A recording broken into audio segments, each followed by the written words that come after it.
কুমকুমকে ভালোবেসে নিজের কাছেতে টেনে নিল আজ ঈশান। হ্যাঁ বন্ধুরা, নতুন পর্বে দেখতে পাওয়া যায় ঈশানকে বাড়িতে ফিরিয়ে নিয়ে যেতে কুমকুম এলে পরে ঈশান তো রাগ দেখাতে থাকে। কুমকুম ঈশানকে খাবারটা খেয়ে নিতে বললে ঈশান খাবার খায় না।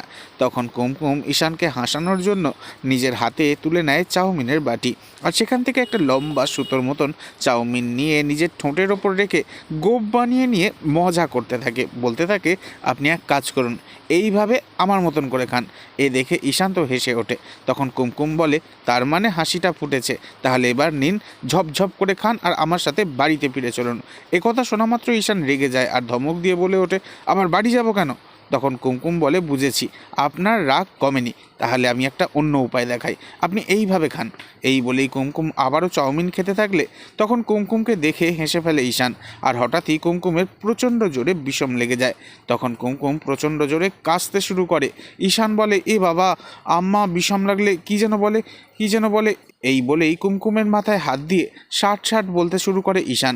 এরপর কুমকুমের কাশি তো থেমে যায়, তবে একভাবে ঈশান সাহেবের দুই চোখের দিকে রোম্যান্টিকভাবে তাকিয়ে থাকে কুমকুম, আর তারপর ঈশানও একভাবে দেখতে থাকে। তবে কি এবার কুমকুমের ভালোবাসায় ঈশান বাধ্য হবে বাড়িতে ফিরে আসতে? নেক্সট আপডেট জানতে এক্ষুনি সাবস্ক্রাইব করে আমাদের সাথেই থাকুন। ধন্যবাদ।